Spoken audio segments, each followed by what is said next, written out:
Bienvenidas, bienvenidos a este inicio de la segunda temporada de Confabulación, una segunda temporada que esperemos que sea muy especial porque vamos a celebrar la 20ª edición de Cortos de Vista en septiembre y también celebraremos el cincuentenario, el medio siglo de Librería Europa. Dos hitos que me parecen importantes, sobre todo los 50 años de la librería, que se mantenga en un pueblo una librería 50 años, pues todo un hito. Y tenemos con nosotros, para iniciar esta segunda temporada, al periodista, escritor, dramaturgo, responsable de taller de escritura Mundos Posibles, Pablo Bujalance.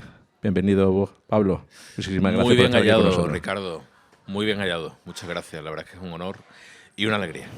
Pues una de las razones por las que hemos invitado a Pablo es que es uno de estos periodistas que está levantando acta, no sé si decir notarial o periodística, de la gran vida cultural y social que está viviendo en estos momentos Málaga.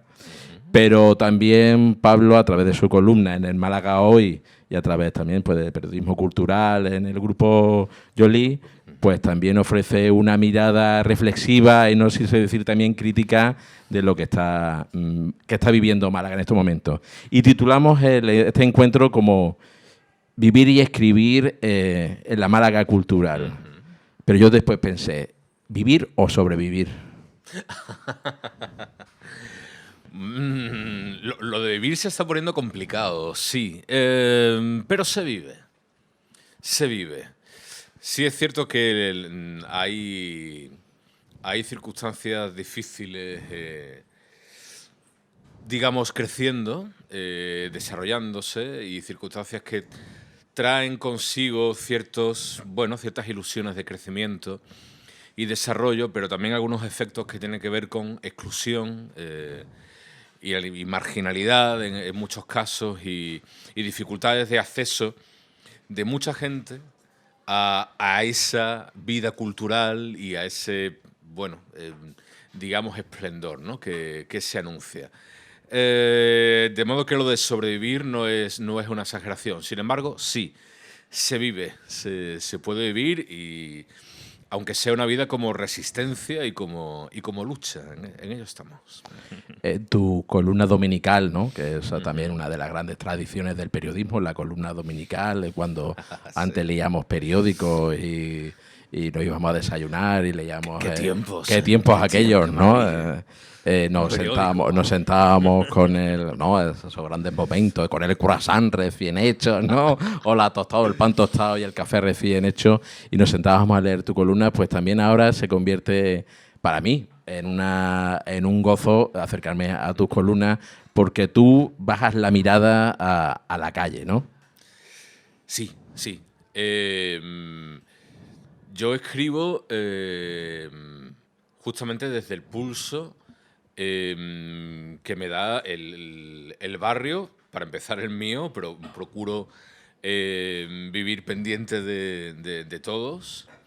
Y a partir de ahí, la calle, la ciudad,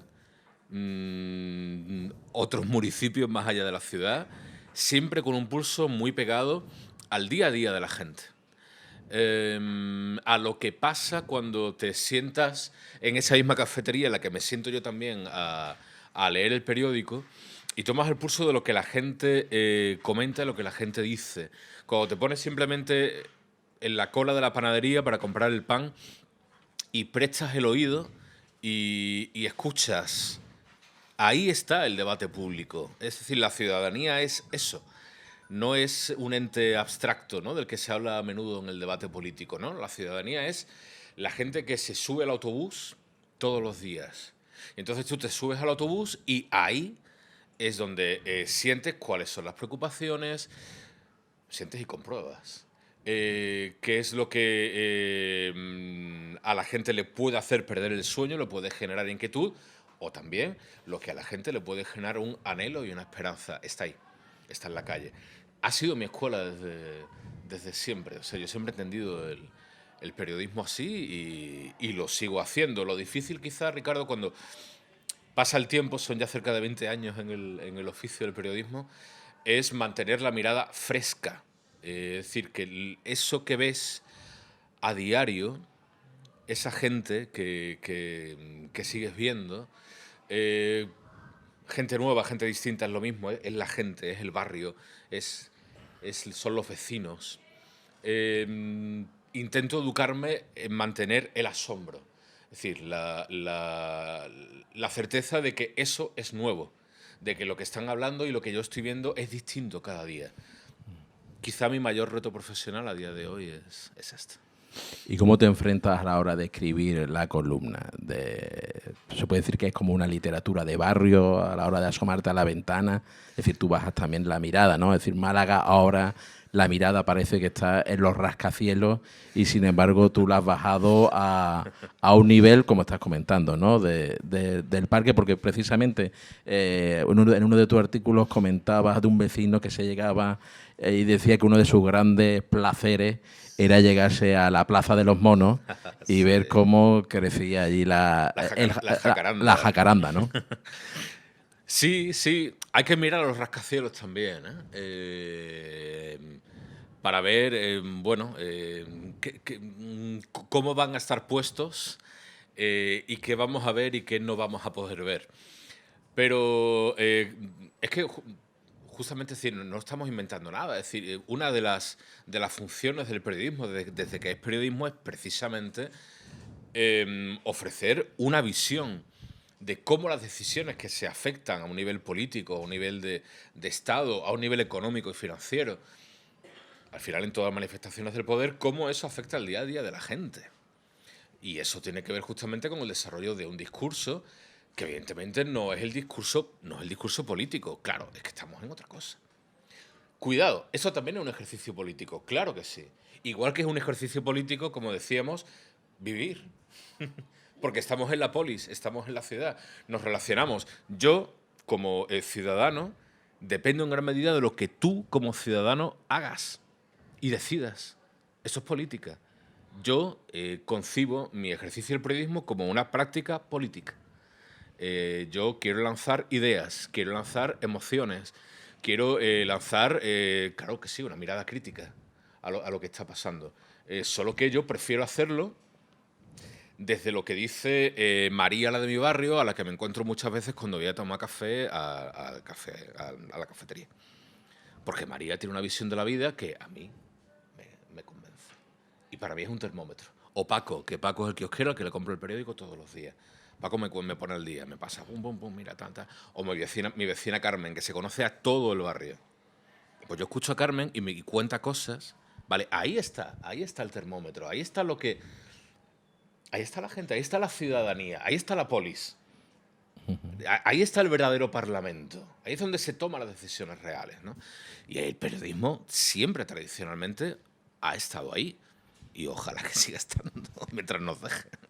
Pero en esta Málaga de promisión, de tierra de oportunidades, que ya mismo tendremos por allí a Google, creo, ¿no? O a Vodafone, a las grandes, Sí, sí, sí. los hubs tecnológicos, el periodismo, ante esa aptitud de gran optimismo, el periodismo, ¿qué visión puede dar al respecto? Es decir, comentabas también en una de tus columnas que desde las administraciones se invitaba a hacer como el buen ciudadano y no levantar un poco la alfombra. Claro, bueno, evidentemente las administraciones públicas crean un discurso y su mayor ambición es que la ciudadanía comparta y asuma esos discursos y esos valores. Desde luego. Luego, todo eso tiene también una lectura política en el sentido de partidista, evidentemente, y lo que no deja de tener también sus cuitas, digámoslo así, ¿no? Mira, el periodismo, yo siempre... para mí, cuando me preguntan, es decir, cómo hacerlo, cómo vivirlo, yo pienso en un modelo, yo siempre tengo un modelo. Y siempre tengo un referente claro en el que pienso, además, cuando me siento a escribir mis columnas, que es Albert Camus. Entonces, Albert Camus definió el buen periodismo en torno a 4 claves. Él decía que el buen periodismo es lúcido, irónico, obstinado y desobediente. Entonces, yo intento arrimarme a eso. Hay días en que uno ni está lúcido, ni es irónico, ni tiene ganas de complicarse la vida, ni de desobedecer en exceso. Pero en la medida de lo posible intento arrimarme ahí. ¿Que sería más fácil hacerlo de otra manera? Bueno, tampoco lo creo, no lo sé. no lo sé. Yo, al final, verás, cuando trabajas en el periodismo local y vas tomando el pulso a, pues eso, a una ciudad, al barrio, tú te enfrentas con algo que es esto que decíamos, el mensaje de la administración, que es un mensaje claro, que tiene que ver con la puesta, digamos así, del producto en el escaparate. Es decir, en la evolución de las últimas décadas de las ciudades, municipios, pueblos, distritos, barrios X, lo que queráis, cualquier territorio donde iba gente, cada vez esto se va definiendo más como un producto que se pone en un escaparate. ¿En busca de qué? En busca de inversores, gente que venga a comprar el producto. Evidentemente, todo el mundo lo que compra es un producto que sea bonito, que sea llamativo, que tenga lucecitas, que tenga chispitas, que haga cosas. Nadie compra un producto triste, ¿no? O sea, el gato feo no lo compra nadie. Todo el mundo compra el gato bonito. La cuestión es que, claro que sí. Es decir, hay que hacer del escaparate algo justo. Algo justo en el sentido de que el provecho que se pueda sacar de ahí sea para todos, no para unos pocos. Y la alternativa a la definición de una ciudad, de un municipio como un producto, está de nuevo en la ciudadanía. Está en la sociedad civil. Está en lo que los ciudadanos sean capaces de hacer, generar y crear, y la riqueza que pueda emanar de ahí, que no es poca. Que quizá vivimos una cierta dormidera precisamente por un gran discurso de éxito que ha tendido a erosionar el discurso crítico. Pues sí, pero, insisto, lo que nos queda es resistencia. También en tus columnas, hablando del barrio y hablando de esa mirada a pie de calle, hablas sobre la identidad y relacionado con el tema del producto, parece en muchas ocasiones que el producto se homogeniza, ¿no? Claro. Es decir, desde Marbella hasta... desde una punta de la costa, ¿no? Como aquella canción de ¿cómo era? De JR, ¿no? Sí. Todas las ciudades terminan pareciéndose, ¿no? Cómo uno al final reflexiona sobre la identidad, ¿no? Sí.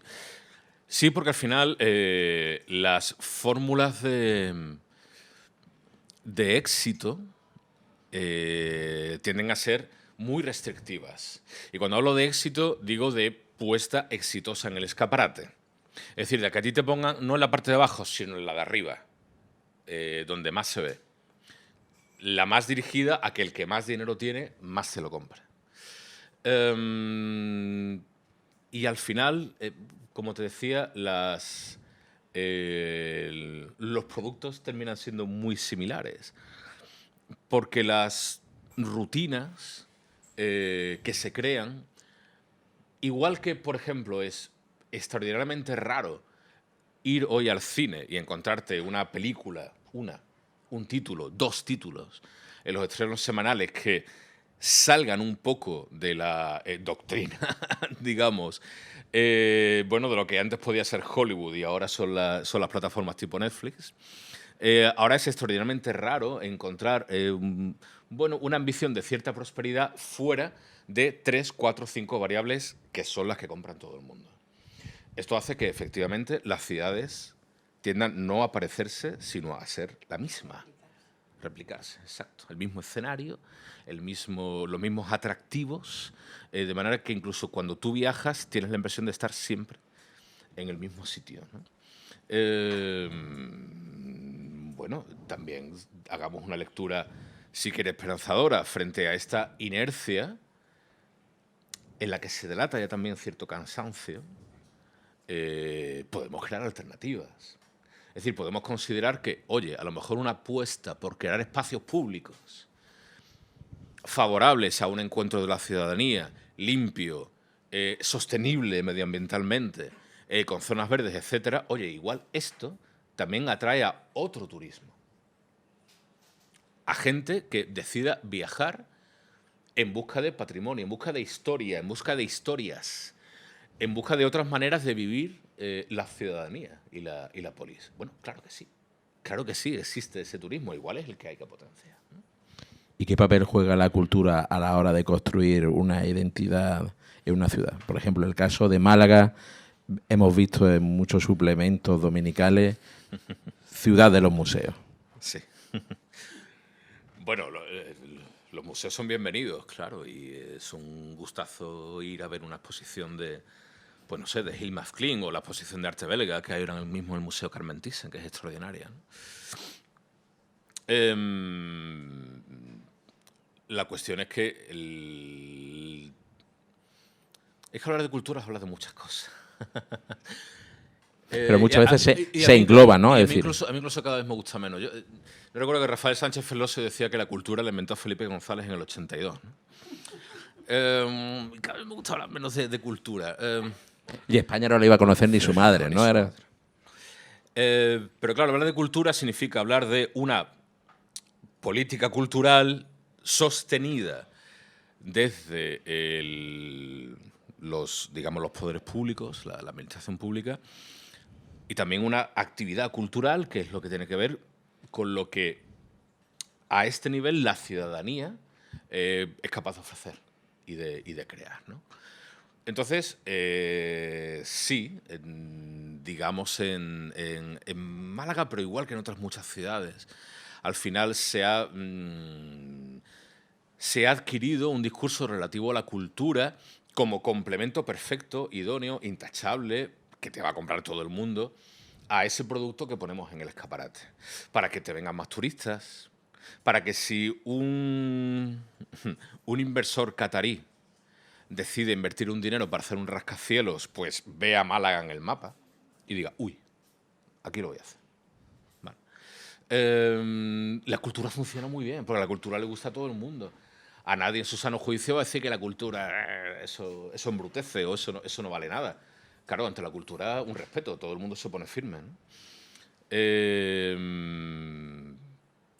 Pero seguramente por esto estamos viendo efectos relacionados, claro, indeseables relacionados con, de nuevo, lo mismo. Es decir, ciertas tendencias que lo que hacen es fomentar la exclusión social.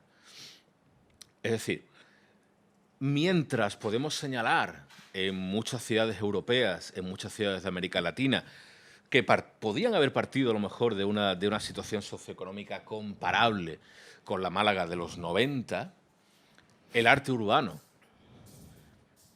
se ha entendido como una posibilidad de crear entornos favorables a la integración social, donde gente que de ninguna otra manera iba a coincidir en ningún otro espacio público, lo que tenemos en Málaga es quizá un uso relativo a la creación de una marca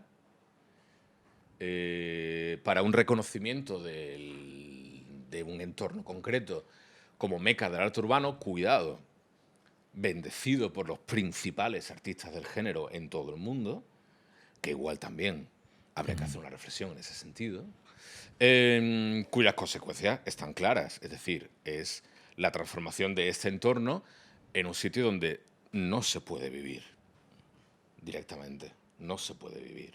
Puedes ir de copas, pero no vivir, ¿vale?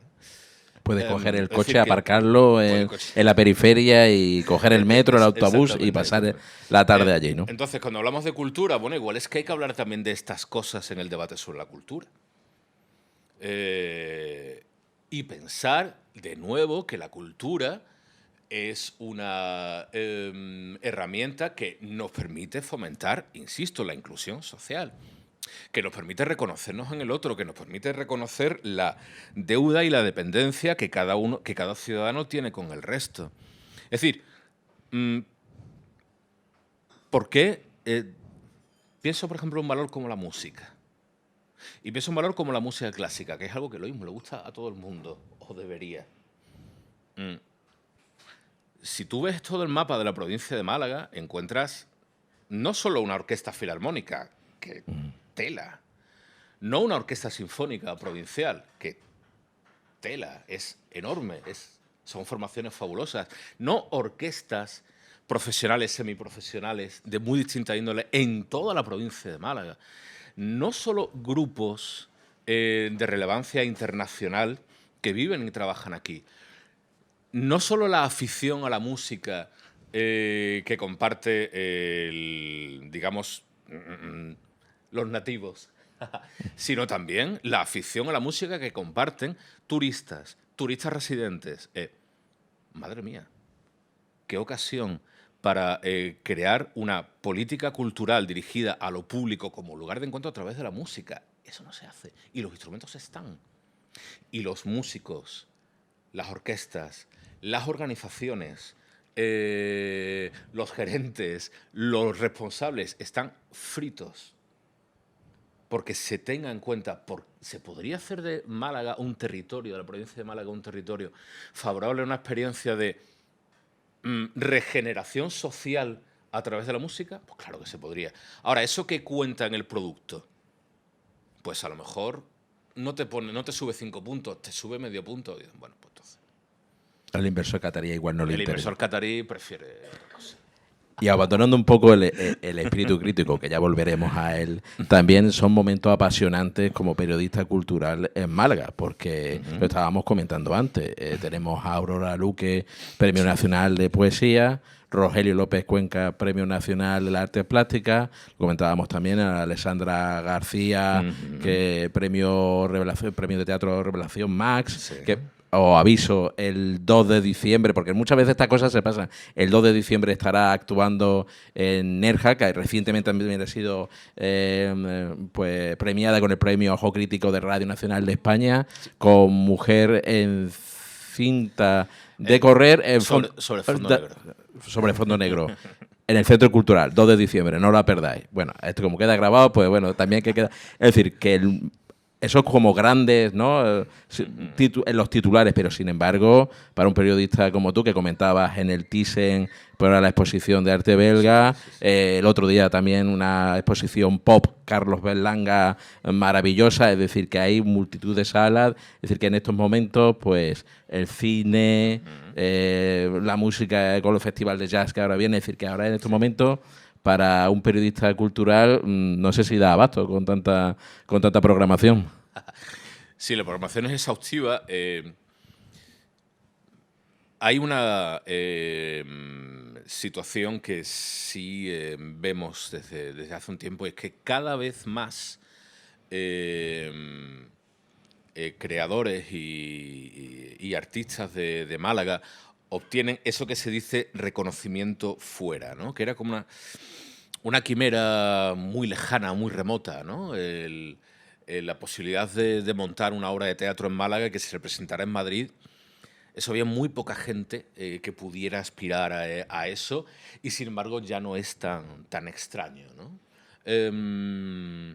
Y bueno, y ha citado a algunos creadores muy influyentes, y yo no sé, añadiría a Chantal Mayar, y ya que tenemos aquí a Justo Navarro, ¿no? Y gente que tiene un reconocimiento como y consolidado, desde luego, como las figuras que son, ¿no? Y eso eso nos delata algo, y es que ha habido un aprendizaje. Un aprendizaje ya no solo relativo a la disciplina por la que cada uno opte, sino también por saber cómo funciona la industria, si quieres. Por aprender los procesos y los mecanismos que nos permiten ir desde la creación hasta su exhibición, su exposición, su publicación en los ni en los escaparates, digámoslo otra vez así. Cualquiera, los escaparates cualquiera. Bien, ese aprendizaje se ha dado, ha costado, pero nos habla de un trabajo bien hecho ahí.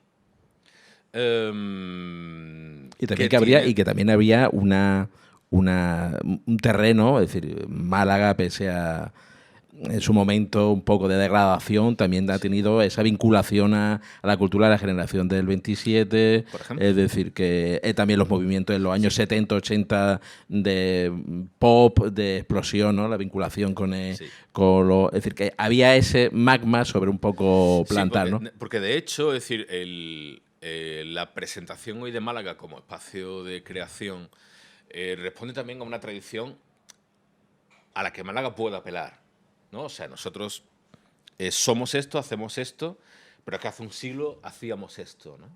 Que eso es también un prejuicio que está derribándose cada vez con más... Es decir, un reconocimiento de esa identidad, si quieres, cultural como algo válido y algo capaz de resonar en el presente. Pero también hay algo importante, y es que si hay creadores y artistas que pueden plantearse trayectorias y proyectos a largo plazo, es porque ha habido programadores, es porque ha habido gente con la antena bien puesta que ha sido capaz de crear espacios donde la cultura de vanguardia, donde muchas veces las manifestaciones menos fáciles o menos evidentes han tenido lugar. Y entonces cuando tú en Málaga, bueno, pues ves un determinado teatro, un determinado cine, o viene un determinado escritor a presentar una obra, de alguna forma estamos situando una antena que va mucho más allá de lo inmediato, lo fácil, lo combustible, y que aspira a ser perdurable, ¿no? Entonces ahí sí que hay un trabajo bien hecho, y faltaría de alguna forma conectar esa evidencia con el discurso justamente, bueno, armado, digámoslo así, desde los poderes públicos, que proyectan esta idea de Málaga, la Málaga cultural como un espacio absolutamente pasivo, donde solamente se puede ir a ver. No, aquí se ve, pero también se hace, se construye. Y cada vez con más relevancia y con más ambición, ¿no? En el momento en que podamos unir las dos esferas, seguramente, bueno, irá todo mucho mejor. Y como comentas, vamos a cruzar el espejo porque tú, además de periodista, eres creador. Estás al otro lado, ¿no? Ahí estamos. Estás al otro lado. Estás en las dos. Te iba a preguntar también por cómo te enfrentabas a la hora de hacer las reseñas literarias de compañeros, ¿no? Sí. Con los compañeros de tertulia, compañeros de editoriales, compañeros de presentaciones, Sí, ¿no? sí. Pero tú estás en ese... Eres un hombre fronterizo, ¿no? Sí, es una... es algo que obedece a mi condición de culo de mal asiento.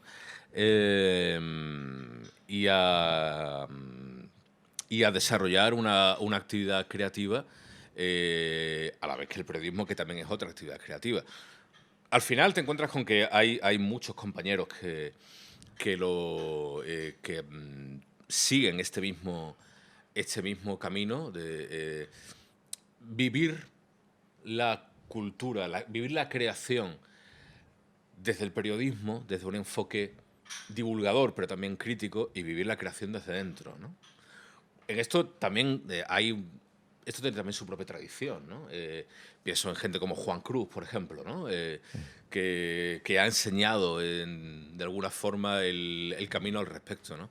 Y yo me siento muy cerca de compañeros que trabajan en esta doble vertiente. No sé, pienso en Braulio Ortiz Pool, poeta y novelista extraordinario y compañero en el ejercicio del periodismo cultural en el Diario de Sevilla, ¿no? Que para mí es un referente en muchos sentidos.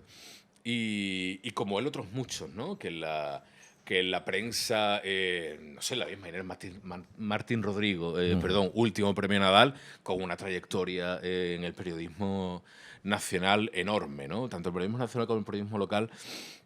Hay muchos ejemplos de personas que llevan esta doble tarea. Y al final lo más importante a la hora de hacer una cosa y la otra es la honestidad y la verdad. Y a veces, bueno, eso te puede granjear alguna reacción que puede resultarte incómoda por parte, como dices, de algún colega o de algún... Pero en general, digamos, el ambiente de creación cultural lo vive y lo recibe perfectamente. ¿Eres amigo de realizar malas reseñas o prefieres siempre comentar en positivo? Es decir, aquello que no me gusta, lo obvio. Mira, yo durante muchos años he escrito crítica teatral, porque el teatro, como sabes, es una de mis ámbitos predilecciones de creación. Y de hecho, empecé, antes de estrenar mis obras, empecé a escribir crítica teatral. Y la crítica es perdón, el teatro es un ámbito de creación muy, bueno, muy frágil,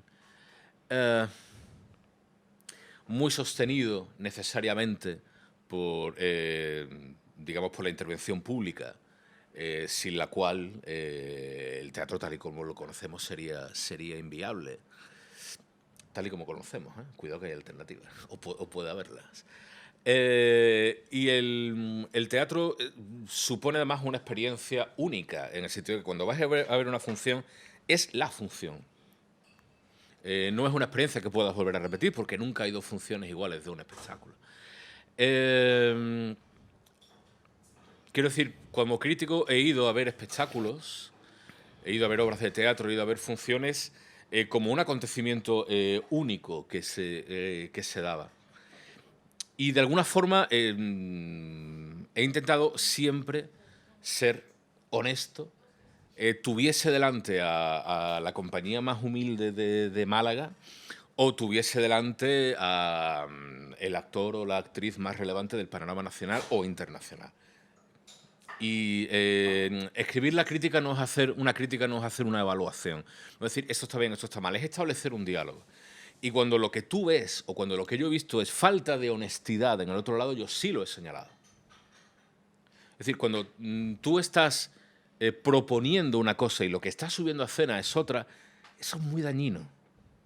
Eso perjudica mucho al teatro. Y yo no he tenido reparo en señalarlo, ¿vale? El ejercicio de la crítica literaria, que sí vengo desarrollando con más dedicación desde hace unos años, sobre todo desde que bueno, me alejé un tanto del teatro y de la crítica teatral. Es distinto en la medida en que la oferta editorial que llega a los lectores es vastísima, vastísima, es enorme. Lo cual te pone en una premisa muy distinta de lo que puede ser otros ámbitos de creación, ¿no? Yo entiendo la crítica literaria como un ejercicio de crear una relación con el lector, de manera que el lector sea o se vea en condiciones de depositar en ti una confianza. Es decir, lo que tú reseñes, lo que tú señales, lo que tú destaques, lo que tú consideres puede ser que vaya conmigo. Entonces, a lo mejor el lector de esa reseña irá a una librería y sale con el libro. Si tú consideras que, o sea, si el lector considera que por lo que ha leído en tu reseña y por la confianza que ha depositado en ti, pues puede proponerle o proporcionarle una lectura placentera. Entonces, mi intención va por ahí, es decir, va de va de definirme yo como lector, que es complicado. Como lector de literatura contemporánea, ojo, es decir, lector de novedades, pero un lector que intenta crear una comunidad de lectores en mi entorno, ¿vale? Y lectores que puedan confiar en mi criterio. Y como te decía, cuando tú escribes críticas de teatro, la mayor parte de la gente que lee la crítica seguramente no va a tener oportunidad de ver la obra sobre la que tú has escrito. Pero yo escribo ahora crítica literaria pensando en gente que pueda leer lo que yo he leído. Y eso sí que me interesa. Y también la posibilidad, pues como te decía, inevitablemente, cuando se publica tanto, digámoslo así, hay obras, cuidado, esto pasó a lo largo de la historia, ¿eh? Es decir, hoy tenemos a grandes clásicos que fueron descubiertos de manera póstuma, ¿eh? Pero inevitablemente hay obras, hay autores que quedan relegados, que no llegan a, digamos, a la dimensión o a la proyección que uno desearía, ¿no? Y bueno, la verdad es que sí que me gusta poner un granito de arena en decir, oye, este autor, este libro, este intento, esta obra, este órdago, vale la pena, ¿eh? No te lo pierdas. Y claro, el lector estará en condiciones de no perderse. Ahora vamos a cruzar la frontera ya de manera definitiva. Venga. Y eres nuestro primer dramaturgo. Madre mía. Y aquí hay muchos aficionados al teatro, actores de teatro, han vivido el teatro, han ido por pueblos representando teatro, ciudades, han vivido eso de los cómicos. ¿Cómo es aquello de batirse el cobre escribiendo una obra de teatro y esa energía, ¿no? Porque le escribes para que alguien le dé vida, le dé cuerpo, le dé alma, ¿no? Yo siempre digo que yo soy como dramaturgo soy escritor por encargo. No siempre. Pero sí que gran parte de mi trabajo va dirigido a compañías y a creadores con los que hay una complicidad especial y bueno, que confían en mí justamente para escribir sus obras, adaptaciones de clásicos, etcétera. Yo, de hecho, es decir, la primera vez que un texto mío subió a un escenario fue porque me lo pidieron.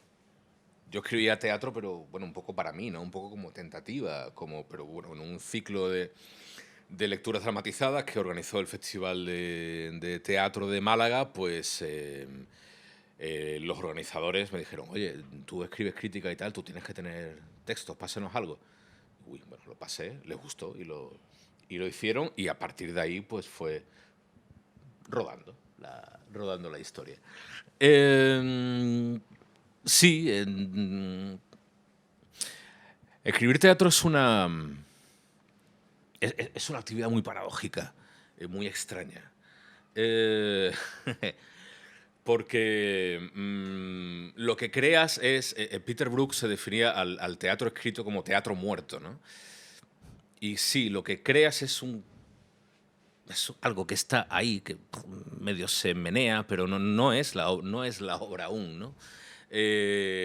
O yo al menos lo vivo así, ¿no? Lo que tú creas cuando escribes teatro es un puente, es un mecanismo que va a permitir a la compañía, a los artistas, llegar a la función que desea. Es decir, yo no vivo la escritura teatral como un ejercicio de abstracción. No. O sea, yo la vivo si quieres, incluso a pie de escenario. Es decir,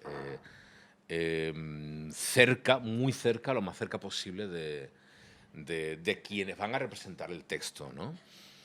Eso me ha llevado también en los últimos años a dirigir algunos de mis espectáculos, ¿no? Porque ya es como un paso más de meterte en esa dinámica y tomar tus decisiones ya no solo a nivel textual, sino también escénico, ¿no? En estos días se ha estado representando una adaptación del Rey Lear con Lear, Antonio sí, Zafra en Málaga, la sala Mainaque, ¿no? Zafra. Sí, un espectáculo que estrenamos el año pasado, que ha dado ya varias vueltas, se ha representado en varios sitios. En verano estuvo en el Festival de Olite, en Navarra, y funcionó muy bien. Y ahora he estado en la Sala Mainake y muy bien, muy contento. Yo, como escritor, no solo como dramaturgo, yo cogeo de un pie muy concreto, que es Shakespeare. Y resulta que Antonio Zafra, que es un actor enorme y además muy querido por el público, cojea del mismo pie. Entonces, bueno, pues nos planteamos darle vida a esa tara que es el amor por Shakespeare y empezar a hacer cosas. Y hicimos este espectáculo en el que yo escribí una versión muy libre, muy del Rey Lear de Shakespeare, pensada para un solo actor, que era él. De manera que Zafra interpreta él solo, con 2 músicos en escena, pero 2 músicos que tocan música. Él solo interpreta a los principales personajes de la tragedia, el 13 o 14 personajes, él solo. Además de un narrador, que es un recurso que introduje para hacer llevadera la función, que bueno, va, digamos, ilustrando de manera más pedagógica sobre el curso de los acontecimientos, ¿no? Claro, cuando planteamos esto, dijimos los dos, esto es una locura. Bueno, vamos a hacerlo. y lo hicimos y salió muy bien, salió muy bien. El verano pasado estrenamos, siguiendo con el órdago shakespeariano, estrenamos en el Teatro Cervantes una adaptación de La Tempestad, esta sí con un reparto más amplio, de hecho un reparto grande, con lo cual es bastante más difícil de mover después. Pero bueno, fue una experiencia estupenda, además en un festival que ha impulsado Antonio, el Festival Manquita de Teatro Inclusivo, con actores y artistas de distintas capacidades y el estreno fue una maravilla, lo disfrutamos mucho y sí, muy... También vamos a hacer un poquito de Patria Chica, también en Medea en Beirut, ¿no? Medea en Beirut, en la actividad o en el proyecto también muy entretenido, muy divertido, que es el torneo de dramaturgia andaluza, que se enfrentan, se puede decir, en un cuadrilátero, porque la escenografía es esa, la de un cuadrilátero, es donde se enfrentan 2 representaciones por eliminatorias, ¿no? Y vosotros no sabéis quiénes van a interpretar los textos, ni los actores y actrices saben tampoco de quiénes son los autores. No lo sabemos. Y Alejandra Cid, actriz querida, muy querida aquí, que ha participado en muy numerosas cortometrajes y obras de teatro. También el 23 de noviembre Alejandra Cid representa en La Cochera Cabaret su obra de teatro El último beso. Bueno, sí. Pues nada, y apuntando ahí a la agenda, pues también es una experiencia muy, que es lo que tú dices también, de creación, de proyectos de creación, ¿no? Absolutamente. Claro, a mí me invitaron a participar en esto, me resultaba muy raro competir con otros dramaturgos, pero es verdad que esto, bueno, el siglo de oro se daba mucho. A puñetazos. Y a puñetazos. Antes era con, ¿no? con espada ya aquí. Al que ganaba le daban un premio, al último lo tiraban por el campanario. Pero bueno, es una fórmula que se hace en Madrid. Y bueno, empezó a hacerse en Madrid y poco a poco extendiéndose en más sitios. En Málaga, o sea, se hace en Málaga, pero es el torneo a nivel andaluz. Y funciona muy bien. A mí me pusieron a competir con otros 3 dramaturgos que yo particularmente admiraba mucho. Yo me digo, bueno, esto... pero bueno, ya está, escribí esta obra, Medea en Beirut, en la que tocaba es decir, actualizaba el mito y tocaba una cuestión que para mí es central en mi escritura, también en la narrativa. De hecho, es un tema en el que estoy trabajando actualmente, que son los refugiados. Y bueno, y situé a Medea como una refugiada siria en un campamento en el Líbano. Y bueno, yo había visto a Alejandra Cid en El último beso en el estreno, que fue en el Teatro Echegaray, y yo no la había visto, yo había ido a hablar de ella, porque ella lleva también un tiempo en Madrid y que es muy buena, tal. Yo la vi y aluciné. O sea, me parece que es dicho directo, de las mejores actrices de su generación en el panorama nacional. Es una actriz descomunal. Lo hace también dentro del último beso, dentro del proyecto Factoría Echegaray, Sí, también el que Factoría Echegaray. has Esto es. participado tú. Esto Y hace es. poco también, yo no recuerdo cómo se llamaba la obra, también muy buena. También, bueno, no recuerdo, que también la estrenaron dentro del Factoría Echegaray. Pero bueno, sí, continúa tú, decir que es un proyecto también que... Sí, que da pie y da oportunidad a mucha gente, ¿no? Para estrenar proyectos que luego tienen, como el caso del Último Beso, luego tienen una vida larga, ¿no? Como decías, el procedimiento del torneo es un tanto sui generis porque tú no sabes qué actores van a defender tu obra. Se hace mediante lecturas dramatizadas, ¿no? En cada, en cada combate, digámoslo así, ¿no? Yo, claro, cuando yo pasé el primer combate, gané, llegué a la final. Y sin saber quién iba a ser la Medea en la final, me encontré que la Medea iba a ser Alejandra Cid, y yo aluciné, o sea, yo no me lo creía. Y además Jasón, que era el otro personaje, era Juan Antonio Hidalgo, actor enorme, fundamental del teatro malagueño y mucho más. Dos actores a los que admiro y quiero, y fue un regalo. Y siempre digo, bueno, la obra ganó el torneo, pero bueno, porque la defendieron ellos. Sí, fue una maravilla y una Lo que experiencia lo inolvidable. comentábamos también antes, ¿no? Es decir, Málaga, la ESAD de Málaga también tiene una tradición de actores y dramaturgos bastante potente, y que eso después pues se está viendo en posteriores proyectos, ¿no? Totalmente. Y tú comentas que apoyas tu obra en Shakespeare, pero no solo en Shakespeare, ¿no? Porque también ahí tenemos algunos ejemplares para aquellos que quieran pues, adentrarse en tu mundo literario, que es también Philip K. Dick. Madre mía. Sí, por ahí, sí. Además que aquí hay una fan de Philip K. Dick. Hay dos fans, ¿no? A ver si hay alguien más por ahí que levante el brazo. Y cómo... Porque no, me parece curioso la ciencia ficción en el teatro, ¿no? Y bueno, cuentas la narración de un androide. Sí, eso fue una obra que, bueno, eso se publicó y es aquí El Soñador, que estrenamos en un proyecto muy bonito.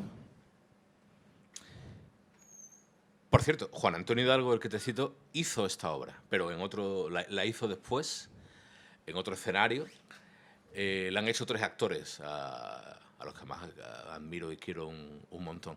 Pero el origen fue, como te decía, un proyecto que puso en marcha de nuevo el Festival de Teatro de Málaga, en el Hotel Málaga Palacio.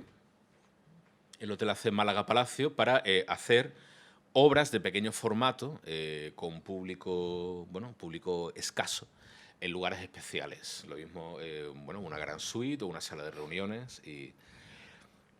Y se me ocurrió hacer esta obra para este proyecto sobre exactamente un androide de última generación que se promociona a sí mismo como producto ante unos inversores, ¿no? Un androide que tiene un problema y que no contaremos cuál es. Sí. ¿Eh? Tiene un problema gordo. Diré, bueno, la gran aportación de Philip K. Dick, no ya a la ciencia ficción, sino a la literatura, es la idea de algo que tiene mucho que ver con la identidad y que a él le obsesionaba especialmente, y es un tema de enjundia también filosófica, y que tiene que ver con los límites de la humanidad, ¿no? Y él encontró justamente en la figura esta del androide, o bueno, los replicantes de Blade Runner, que el nombre original es el de Andrillos, lo llamaba Andrillos, ¿no? A estos robots con apariencia absolutamente humana, ¿no? Que es el descubrimiento del hallazgo. Él lo hace en un cuento, que es El impostor, lo hace por primera vez y es su gran tema. El hallazgo de la revelación, el descubrimiento de tus límites como ser humano. De que tu humanidad es incompleta, no es... está por hacer, ¿no? y me parece un tema fundamental, es un tema fundamental en la historia de la literatura, es fundamental en el siglo XX. Es decir, si te he citado a Albert Camus, pues está en Albert Camus, está en Samuel Beckett. La tempestad que tú has hecho Está ha servido como por punto, supuesto, como está, punto de está en partida. Shakespeare el debate sobre los límites de la humanidad, ¿no? Pero Philip K. Dick, a través de este recurso, de este signo, ¿no? que es el androide, lo lleva a una dimensión excepcional. Sí, sí. A mí me gusta mucho la... No es un Nexus 6, no, pero No, era... no, pero tiene un problema distinto. Quizá, bueno, es como una especie de juego inverso respecto a los replicantes de Philip K. Dick, lo que yo planteo, ¿no? A mí me gusta mucho la ciencia ficción, es un género poco cultivado en la literatura española por muchas circunstancias. Aquí tenemos también Disolución, Sí. Podría decir que es como un grandes éxitos de la de la ciencia ficción, porque Sí. tenemos una pandemia. ¿La escribiste en qué año? ¿En el 2016 fue? Publicamos en 2016. Tiene una pandemia, tiene mundos que van a chocar, Sí. tenemos viajes interplanetarios, tenemos también... ¿Qué tenemos también? Tenemos viajes en el tiempo, Sí. es decir, que es un grandes éxitos, ¿no? Es decir, digo, aquí está Philip K. Dick, está Interestelar en algunos momentos, ¿no? Están todos. Están todos ahí. Lo hiciste todo... porque dijiste, voy a escribir esta novela y no me va a dar tiempo a... De hecho, no he vuelto a publicar otra desde entonces, aunque, bueno, espero tener noticias pronto. Disolución es el título de la... Disolución. Sí, era... Bueno, es que llevamos un siglo curioso, ¿eh? El siglo XXI está siendo, digamos, divertido. Porque al final, claro, los temas y la idea, cuando tú escribes una novela, necesitas que se sedimente, repose, de fruto, te olvidas de ella, vuelvas a recuperarla, vuelvas a olvidarte, vuelvas a recuperarla. Cuando yo vislumbré la idea de hacer Disolución, claro, yo quería escribir sobre el presente. Yo quería escribir sobre una situación de alarma continua, lo que tiene que ver con la obsesión por la seguridad y el sacrificio de la libertad, hasta la libertad personal, en aras de la seguridad como bien absoluto, ¿no? Ya no solo, ya te digo, ya no solo a nivel geoestratégico, sino como una versión de Fausto, ¿vale? Como el valor, el precio por el que tú estarías dispuesto a vender tu alma. Es decir, tu libertad como individuo, como persona, ¿no? Y yo quería escribir sobre el estoicismo. Es decir, más que sobre el estoicismo, sobre la posibilidad del estoicismo en este contexto. Es decir, cuando todo se derrumba, cuando todo se cae, cuando nos encontramos en una inversión absoluta de los polos, es decir, de las certezas, cuando las seguridades flaquean y ya no nos valen, ¿es posible aquello que se preguntaba Marco Aurelio en la cita que habla la novela?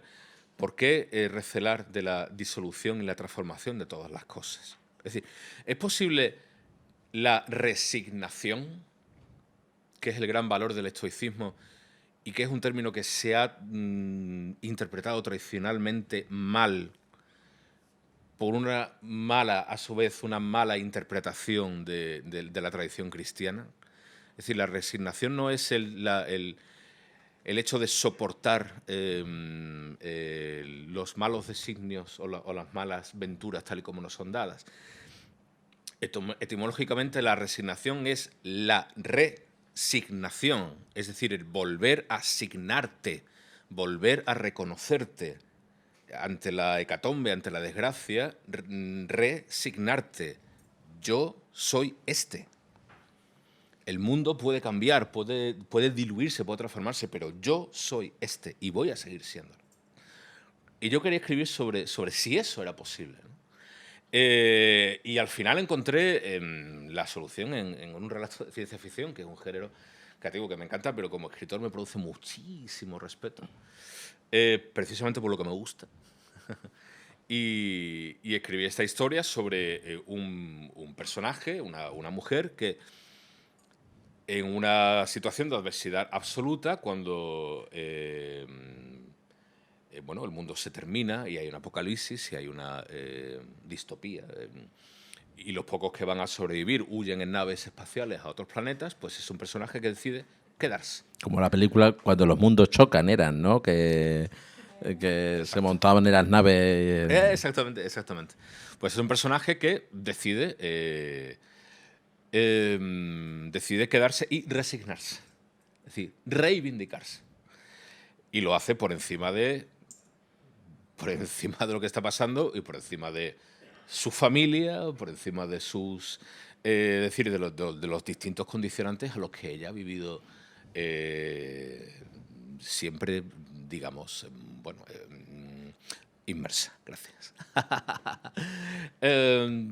Y encontré el medio en la ciencia ficción, que insisto, es un mecanismo idóneo para escribir sobre el presente, sobre las cuestiones más urgentes. La ciencia ficción siempre ha estado ahí. Y el 13 de marzo del 2020, ¿qué dijiste?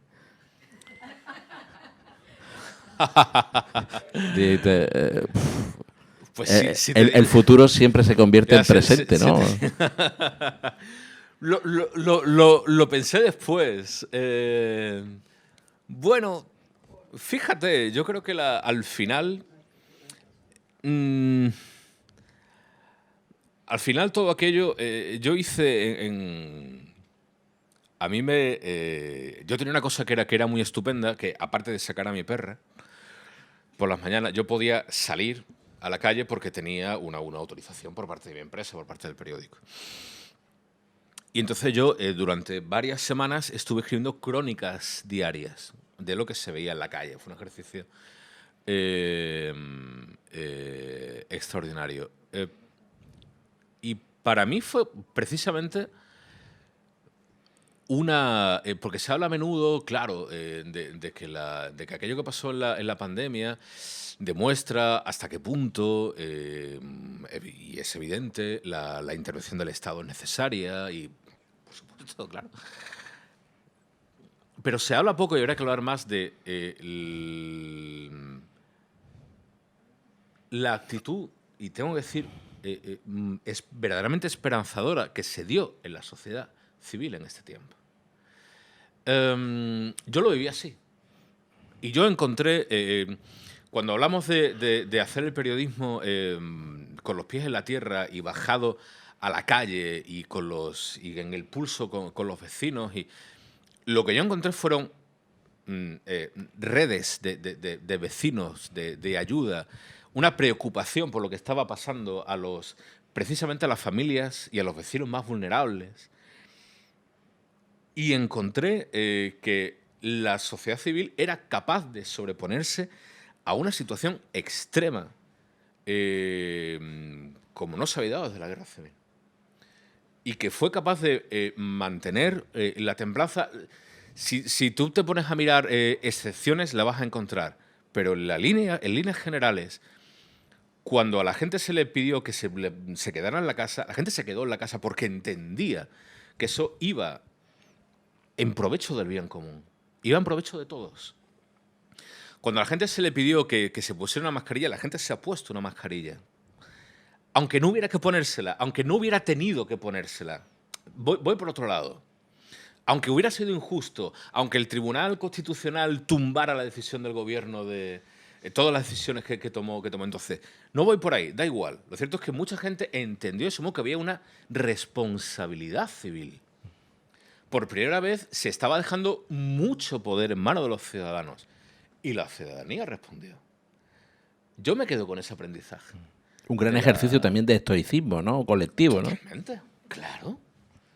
¿Qué es esto? Esto. Yo soy yo. Y no voy a dejar de serlo.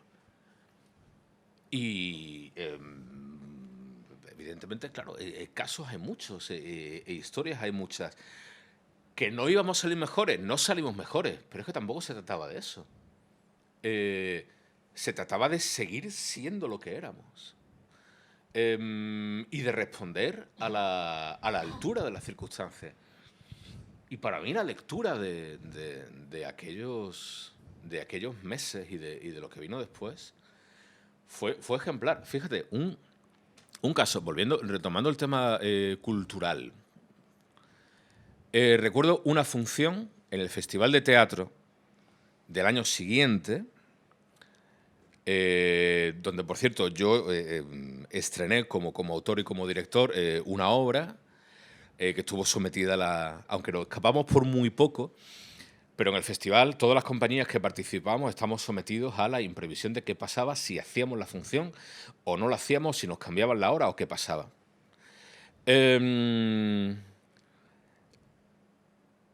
Se hicieron funciones, porque había que cerrar los teatros a las 6 de la tarde.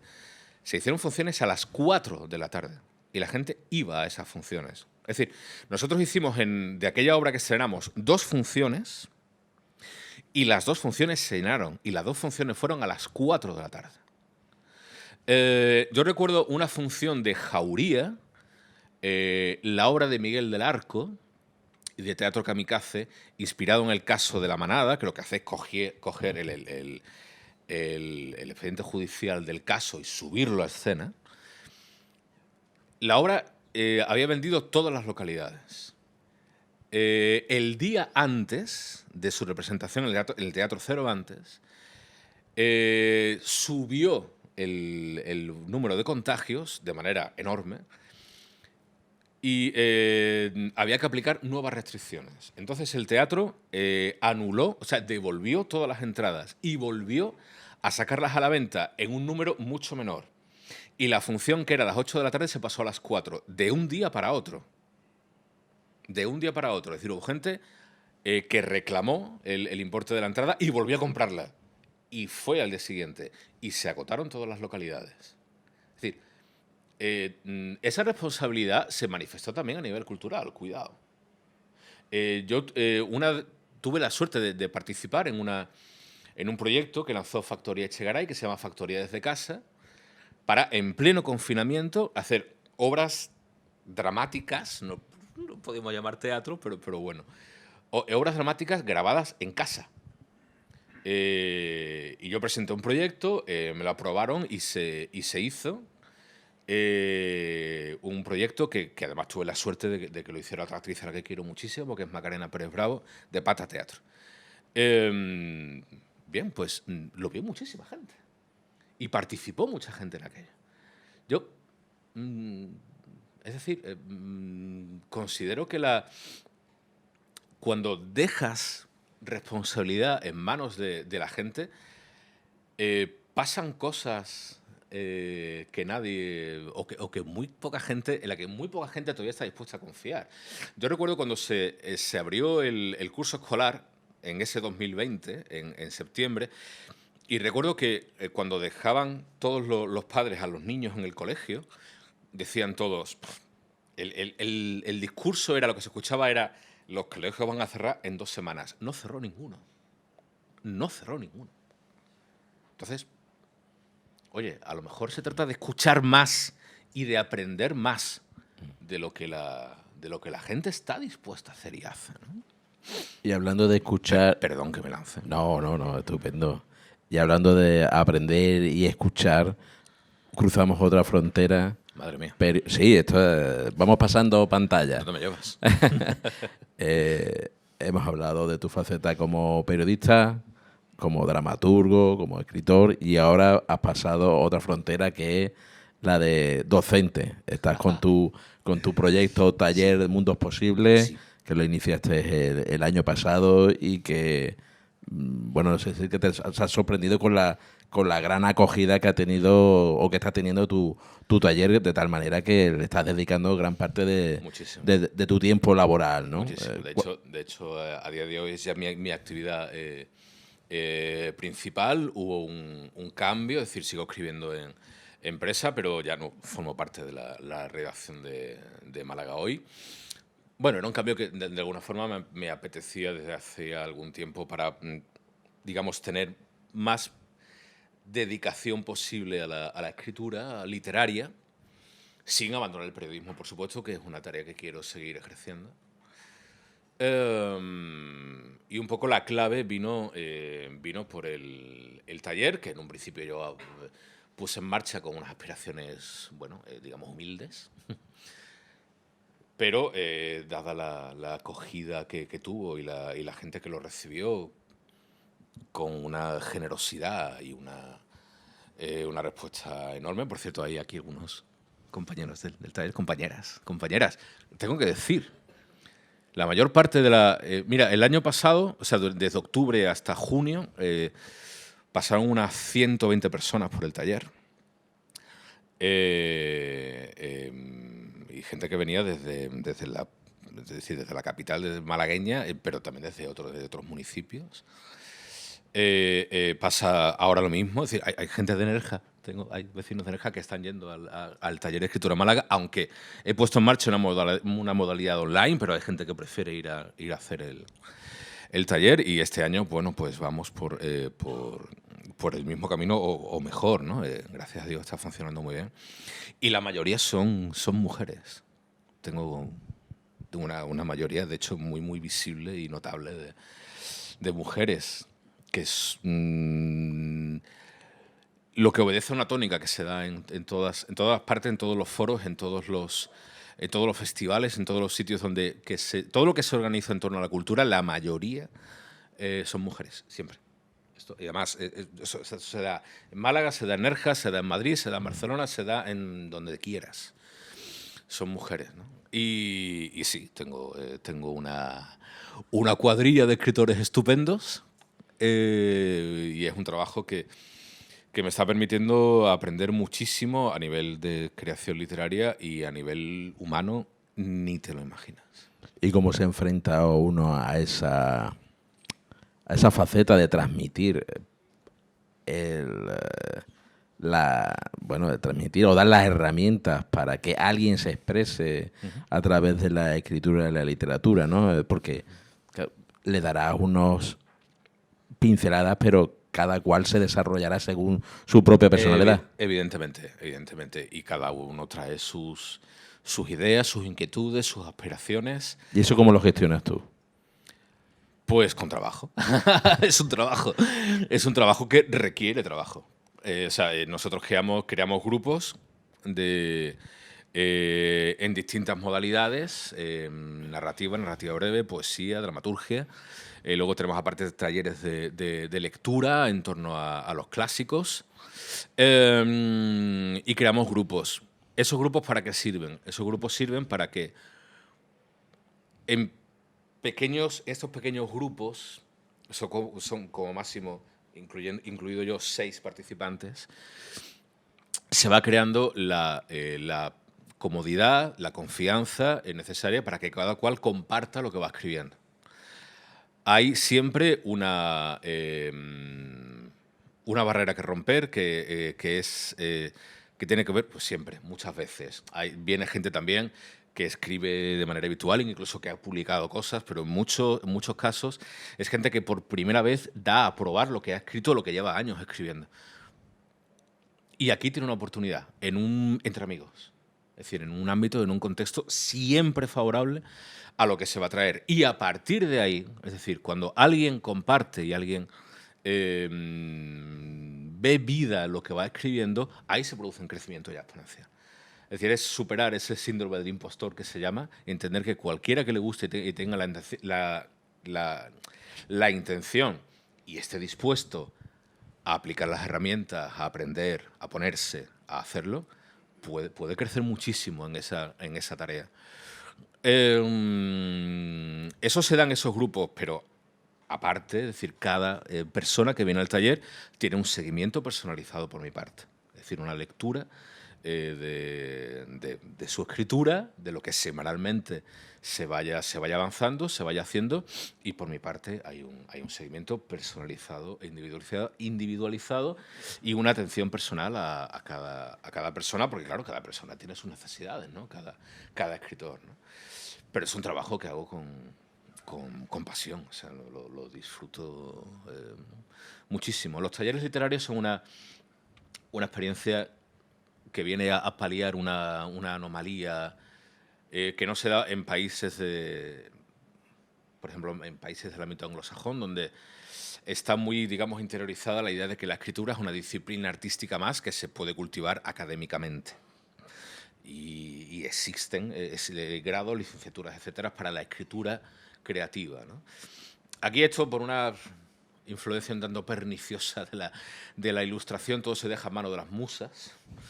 Pero no, o sea, esto también es una disciplina que se aprende. Bueno, yo de hecho sigo aprendiendo. Yo en esto por ejemplo, en el caso de muchas instituciones, o por ejemplo a nivel local, los ayuntamientos tienen, Sí, tienen claro. sus escuelas de danza, tienen sus escuelas de música y sin embargo no tienen, incluso tienen sus talleres de teatro, Sí. pero sin embargo el de la escritura, que es nuestro vehículo de comunicación y de transmisión de ideas, sin embargo no suele potenciarse de la misma manera que al mismo nivel, ¿no? Quizá por lo mismo, aunque poco a poco va cambiando la cosa también, ¿eh? Y también desde los ayuntamientos y desde empieza a ofrecerse, quizá de manera todavía puntual, pero empiezan a ofrecerse estas actividades, ¿no? De manera independiente como la mía, bueno, hay experiencias, ¿no? que llevan algún tiempo y no muchas. Pero sí, o sea, pues es que a la gente le gusta escribir, o sea, que mucha gente no lo sabe. Pero a todo el mundo le gusta escribir y hay mucha gente que escribe diarios. Y una de las cosas que hacemos, yo recomiendo es que escriban diarios, incluso lo vemos, ¿no? Como género literario el diario. Y hay algunas personas que han sacado del taller el descubrimiento que es escribir un diario. Y bueno, es muy enriquecedor y claro, para mí es una alegría, ¿no? Que se den esos descubrimientos. Yo le hago yo de abogado del diablo. A lo mejor no se escribe demasiado. Nah, nunca. No. Mira, voy a ser un poco malo, pero yo no tiendo a fiarme mucho de los que dicen que se publica demasiado, que se escribe demasiado, todo el mundo escribe, todo el mundo es escritor. A ver. Mira, una cosa que cuento siempre en el taller es que todo el mundo cuenta historias. Todo el mundo cuenta historias. Pero no porque seamos artistas, sino porque somos seres humanos. Eso significa que tenemos una inteligencia creativa. No sabemos si somos la única especie que la tiene, pero sabemos que nosotros sí la tenemos. Eso significa que contamos con una herramienta prodigiosa que es la imaginación. Y la imaginación es libre. Y la imaginación es lo que lo ordena todo. Todo es todo. Es decir, el mundo, la experiencia, todo lo ordena la imaginación. La imaginación es lo que dota de sentido a la experiencia. Siempre digo y comparto en el taller la idea de que el mundo no tiene sentido. El sentido se lo damos nosotros. ¿Y cómo se lo damos? Contando historias. Convirtiendo las experiencias, los descubrimientos, lo que pasa en el mundo, en episodios de la historia y de las historias. Nuestra identidad personal es una historia. ¿Y tú qué haces? La cuentas como un cuento. Y cada cosa que te pasa forma parte de esa historia como un capítulo. La imaginación es la que te permite ordenar esa historia que eres tú. Tú eres una historia. Somos historias. Somos relatos con patas. Yo digo esto así, somos cuentos con patas. Es decir, contar historia es algo que está en el ADN del ser humano desde que el primer hombre de las cavernas se puso una piel de oso para meterle miedo a los niños. Porque nuestra inteligencia es así. Entonces, escribir es una consecuencia natural. Porque es la manera más inmediata, más fácil, más económica. Siempre lo digo, esto no tienes que comprarte ningún equipo, esto no tienes que aprender a ninguna técnica así, ninguna técnica fuera de la misma escritura, ¿no? Extraordinaria, no tienes que hacer ninguna inversión, no, es esto, fíjate, un papel y un bolígrafo. Escribe. Porque es la consecuencia natural de lo que naturalmente somos. A partir de ahí podemos hacer arte, podemos convertir eso en una expresión artística. Y escribir el Ulises de Joyce. pero también puedes escribir un poema para tu novia. O puedes escribirte un diario, o puedes escribir lo que tú quieras. O puedes escribir algo que vienen muchas personas a... La historia de mi familia. Quiero contar la historia de mi familia. Y hay personas, mujeres, que me vienen con la foto de su abuelo y me vienen a contar. Quiero contar la historia de mi familia. Vale. ¿Cómo se hace esto? ¿Qué personajes hay en tu familia? ¿Cómo se construye? ¿Cómo los relacionamos? ¿Cómo? Vamos a hacerlo. Se puede hacer. Yo meto la historia en las guías. Después cada uno la escribe. Creo que más de una persona va a estar interesada en apuntarse en tu taller después de escucharte. Plazas libres quedan. O sea. Sí. Pues, bueno, un poco ya vamos a ir terminando. Aquí tenemos un micrófono inalámbrico. Ya veis que vamos un poco avanzando en el presupuesto. Sí, los reyes... Sí, vamos mejorando, Pilar. Eso, la segunda temporada. La segunda temporada ya vamos mejorando, Pilar. Esto es como las series de televisión y eso, ¿no? De que, claro, la intendencia. Vamos empezando poquito a poco y ya vamos mejorando, vamos cubriendo, bueno, pues un poco las carencias que pudiera haber. Así que si queréis, bueno, pues algunos de tus alumnas quieren evaluar o comentar la experiencia contigo, si queréis aportar algo, si queréis comentar o vuestras experiencias o vuestra, bueno, al hilo de lo que hemos estado hablando aquí, yo lanzo ahí una idea, ¿no? Vamos a unir Málaga, Philip K. Dick, ¿no? Y vamos a un titular que podría ser Wow. ¿Sueñan los malagueños con rascacielos en La Palmilla?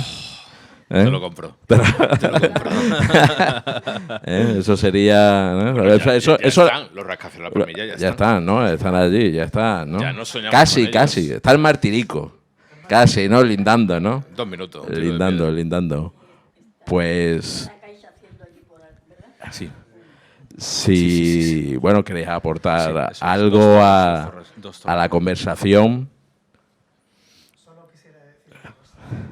No le hace falta. Sí, siempre hace falta. Hubo otro evento donde la sociedad estuvo muy delante del Estado en sí. Fue el Prestige. Allí fue la gente... Exactamente. Aquello fue porque... Ya fui, lo creo. Ajá. Y aquello tardó casi 10 días en darse el bombo suficiente de aquello. Era un problema muy gordo. Ujú. Y la sociedad estuvo muy por encima. Completamente. Y lo sigue haciendo con el Nunca Más y todo lo demás. Ujú. Es decir, que la sociedad cuando la ponen un poquito en el acantilado, responde. Sí. Que si te fijas solamente en lo que tiene que ver con cultura medioambiental y con... es que históricamente la reivindicación... O sea, los avances que han podido darse han venido de reivindicaciones sociales. Han Han declarado entidad jurídica al Mar Menor. Sí. Pues no ha sido el gobierno, no ha sido ninguno. Ha sido unos profesores universitarios que han dicho, Sí. vamos a hacer una entidad jurídica para una cosa. Es decir, que la sociedad siempre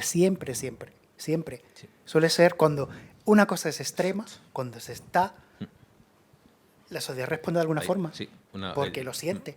Y lo importante que es hay una organización social también suficiente e independiente. Es decir, porque los instrumentos existen. La cuestión es que muchas veces no se conocen.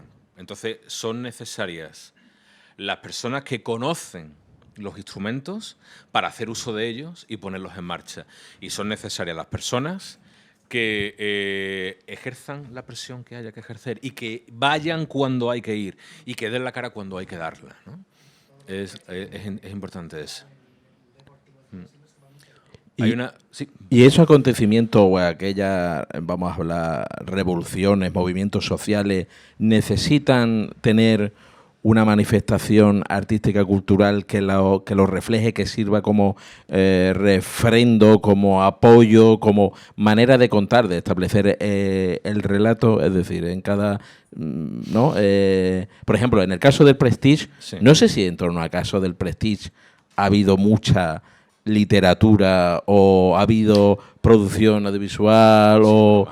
Manuel Rivas. Manuel Rivas, ¿no? Sí. Y sí.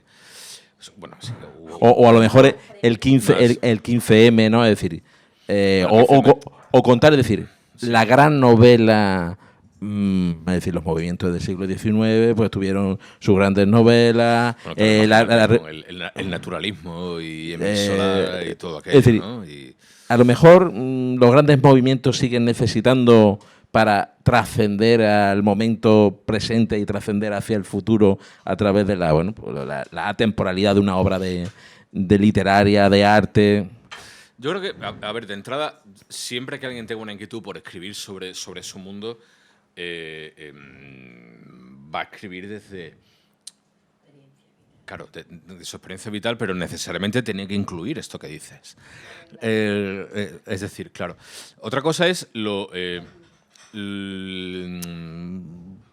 cerca, es decir, cuando se da una reivindicación social, y es importante ver, y es algo que muchas veces no se termina de ver desde el mismo ámbito de la creación cultural, hay que entender que toda reivindicación social, política, medioambiental es una reivindicación cultural también. Es decir, no podemos separarlo uno del otro. Porque cualquier beneficio que se dé en todo lo que tiene que ver con el bienestar va a repercutir en la cultura de manera positiva. Igual que un mayor desarrollo cultural va a tener, seguro, necesariamente es así, e históricamente es así, va a tener beneficios en cualquier otro ámbito que de nuevo suponga un avance en el estado del bienestar. Yo siempre cuento una historia que me gusta mucho, que es cómo se creó Central Park en Nueva York. A finales del siglo XIX existía lo que se llamaba el teatro público, que hoy sigue existiendo, aunque hoy ya en otras sedes y forma parte del entramado de Broadway, pero era un teatro, bueno, fundamentalmente de ópera, ópera y teatro, y estaba reservado a las clases sociales más, digamos, distinguidas. Esta reserva era tajante, es decir, aunque tú tuvieras dinero para pagarte tu entrada, tú no podías entrar al teatro si vivías en determinados barrios. Hablamos de Nueva York en el siglo XIX, es decir, cuando el 70% de la población vivía en condiciones inhumanas directamente, ¿vale? Bueno, eso lo cuenta el ensayista y profesor de la Universidad de Columbia, James Shapiro, un libro excelente, se llama Shakespeare en una América dividida. Se programó una función, un estreno de un montaje de Hamlet. Macbeth. Y hubo una revuelta. Se coló gente en el teatro. Gente de los barrios humildes se colaron en el teatro y reivindicaron su derecho a ver la obra. Se reaccionó de manera violenta, murieron varias personas, pero hubo un cambio ahí. Porque lo que se asaltó fue un teatro. Entonces, el gobierno de la ciudad de Nueva York tomó dos decisiones. Crear más teatros públicos, sedes de ese mismo teatro público, en otros distritos de la ciudad, y consideró que era necesario un espacio público, un espacio donde cualquiera pudiera entrar. Y así se creó Central Park. Es muy curioso que, fíjate cómo articula la ciudad de Nueva York. Y lo que supone para una ciudad tan grande a nivel medioambiental, a nivel lo que quieras. Es lo mismo. Si tú reivindicas tu derecho a la cultura, estás reivindicando tu derecho a un espacio público, a tener un parque en tu barrio donde puedas ir a jugar, a tener áreas limpias, a tener servicios públicos. Es lo mismo. Es decir, pretender un desarrollo cultural aparte de un desarrollo cívico ciudadano es absurdo, es que no existe. Históricamente no existe, es lo mismo. Y yo a veces sí que echo de menos por parte del sector cultural una mayor conciencia en este sentido. A lo mejor los que esa raza extraña de la que te hablaba antes, que somos periodistas y creadores culturales, quizá podamos tener una óptica más completa. Pero ya no te hablo solo de hacer un teatro o un cine que tenga una conciencia social. No es eso, no voy tanto por ahí. Es que lo que tú pidas de bueno para ti tiene que ser bueno para el otro también. Es que si no, no vale. Ese es el juego. Pues me parece que con esta reflexión final, con esta reivindicación de la presencia de la cultura en el espacio y en el espacio público y un lugar de encuentro, pues vamos a continuar conversando, pero ya en otro ámbito. Agradeceros a vosotros vuestra presencia, agradecerte, Pablo, gracias a vosotros. Tu asistencia, tu participación entusiasta. Gracias. Agradecer al Hotel Plaza Cabana, a Paco Rico, a nuestros mecenas culturales por seguir apoyando nuestra programación e invitaros. Yo veo que no estáis tomando nota de la agenda, pero el día 26 de noviembre, sábado, tendremos a Laura Carneros, que ha publicado recientemente en Caballo de Troya Proletaria Consentida. Extraordinaria. Y le seguiremos tomando el pulso a Málaga, pero desde otra generación y desde otro punto de vista que va a ser muy interesante. Así que os invitamos al próximo 26 de noviembre. Agradecido por vuestra asistencia y participación y seguimos confabulando. Muchísimas gracias. Que nos falta. Muchas gracias.